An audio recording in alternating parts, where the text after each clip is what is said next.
এই যে এগুলো জমা রাখার ব্যবস্থা সারা ত্রিপুরার বড় বড় বাজারগুলোতে, শুধু মহকুমা কেন্দ্রে না, সেখানেও সরকারকে উদ্যোগ নিয়ে করতে হবে।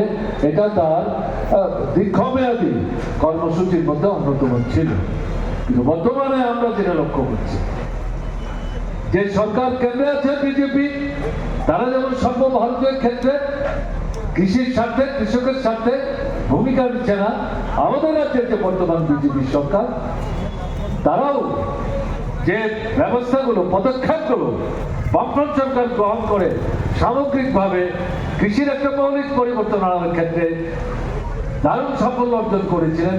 কৃষকদের অর্থনৈতিক ব্যবস্থার মধ্যে গুরুত্বপূর্ণ মান পরিবর্তন এনে তাদের জীবনধারার মান উন্নত থেকে উন্নততর করবার চেষ্টা করছিলেন এবং এই কৃষিকাজের মধ্য দিয়ে আমাদের বেকারদের কর্মসংস্থানের সুযোগ সম্প্রসারিত করছিলেন এবং ছোট মাঝারি শিল্প, কৃষকের আয় যখন বাড়ে, চাহিদা যখন বাড়ে, বাজারে যখন যাচ্ছে ক্রয় যদি করবার জন্য, সেই পণ্য সামগ্রী উৎপাদনের জন্য ছোট মাঝারি যে শিল্প, তারও কিন্তু সম্প্রসারণ করতে শুরু করে।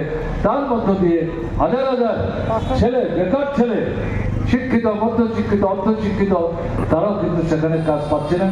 এই সমস্ত জিনিসগুলো বর্তমান বিজেপি সরকারের উদ্দেশ্যমূলক অবহেলার কারণে সেখানে বন্ধ হয়ে যাচ্ছে এবং কৃষির সংকট বাড়ছে, কৃষকের জীবনের অর্থনৈতিক সংকট তীব্র থেকে তীব্রতর হচ্ছে, বেকার সমস্যা ব্যাপক হারে কিন্তু বাড়ছে। এই যে পরিস্থিতি, এই পরিস্থিতির বিরুদ্ধে আমাদের কিন্তু সামনের দিনের বৃহত্তর আন্দোলন সংগঠিত করতে হবে। পশ্চিম জেলার সম্মেলন আপনারা শুনছিলেন, জেলার সম্পাদক বলেছেন, রাজ্যের সম্পাদক বলেছেন, তারা এই বিষয়গুলো নিয়ে আলোচনা করবেন এবং এখান থেকে তারা গুরুত্বপূর্ণ সিদ্ধান্ত গ্রহণ করার চেষ্টা করবেন। আমাদের থেকে বক্তব্য থাকবে মৌলিক এই বিষয়গুলো নিয়ে সর্বভারতীয় ক্ষেত্রে, রাজ্য ক্ষেত্রে আন্দোলন তো সংগঠিত করতেই হবে।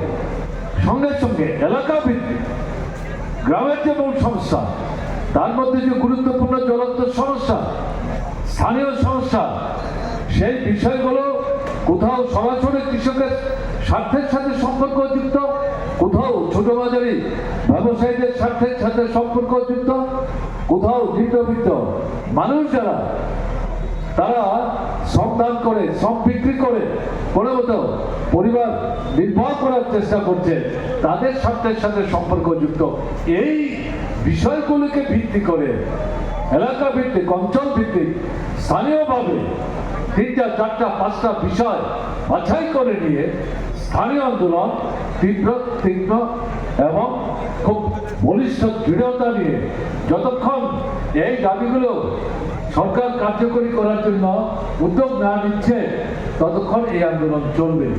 এই দৃঢ়তা নিয়ে আন্দোলনটা কিন্তু সংগঠিত করতে হবে। মৌলিক যে বিষয় জমি চাই, মৌলিক যে বিষয় সার চাই, সেচ চাই, মৌলিক যে বিষয় ফসলের ন্যায্য দাম চাই, এই আন্দোলন চলবে ধারাবাহিকতা বজায় রেখে। স্থানীয় যে বিষয়, এটা নিয়ে অল্প দাবির ভিত্তিতে যে আন্দোলন, এক এক জায়গায় এক এক রকম, সেই আন্দোলনটাকে কিন্তু দৃঢ় এবং বলিষ্ঠ করতে হবে। এবং এই আন্দোলন আপনি একা করবেন এটা যদি ভাবেন তাহলে ভুল করবেন। বর্তমান যে পরিস্থিতি, আপনার সমস্যা শুধু কৃষকের সমস্যা না, এটা বেকার যুবকের সমস্যা, ছোট মাঝারি ব্যবসায়িক সমস্যা, নিম্ন মধ্যবিত্ত মানুষের সমস্যা। তাদেরও নানা সংগঠন ইতিমধ্যে গড়ে উঠেছে, তারাও আন্দোলন করার চেষ্টা করছেন। কাজে তাদের সাথে মিলে কৃষকদের, ক্ষেত মজুরদের সম্মিলিত আন্দোলন করতে হবে। তাদের যে ডাকা আন্দোলন, এটা ক্ষেত মজুরের আন্দোলন হোক, শ্রমিকদের আন্দোলন হোক, শিক্ষক কেরানি কর্মচারীদের আন্দোলন হোক, বেকার যুবকদের আন্দোলন হোক, ছাত্রদের আন্দোলন হোক, মহিলাদের আন্দোলন হোক, তফসিলি অংশের মানুষের আন্দোলন হোক, তার সাথে কৃষক, ক্ষেত মজুর, তাদেরও হাতে হাত মিলিয়ে সম্মিলিতভাবে আন্দোলনটাকে ব্যাপক, তীক্ষ্ণ এবং গভীরতর করতে হবে।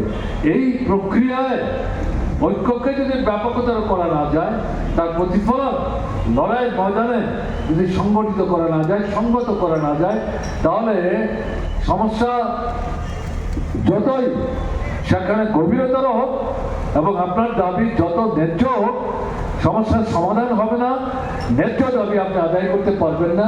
তাই ঐক্যবদ্ধ আন্দোলন এটাকে কিন্তু গুরুত্ব দিতে হবে, সেদিকটাতে নজর দিয়ে সামনের দিনে আমাদের একটা মানে নূতন দৃষ্টিভঙ্গি নিয়ে আনুষ্ঠানিক এত দফা দাবি, অমুক জায়গায় জমায়েত, অমুক জায়গায় মিছিল, অমুক জায়গাতে একটা ডেপুটেশন, এটা দিয়ে দায়িত্ব যদি আমরা শেষ হয়ে গেছে ধরে নিই, তাহলে কিন্তু ঠিক হবে না।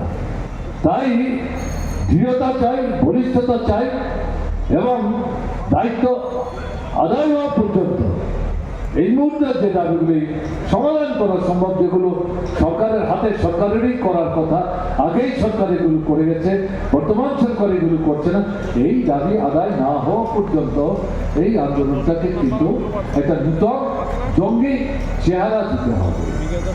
এটা যদি দিতে না পারেন, তাহলে এই সরকারের অনিচ্ছুক হাত থেকে আপনার বেঁচে পড়তে থাকার বিষয়ের সাথে যে গুরুত্বপূর্ণ প্রসঙ্গগুলো, এগুলো কিন্তু সমাধান করতে পারবেন না। তাই এই আন্দোলনটাতে গুরুত্ব দেওয়া দরকার।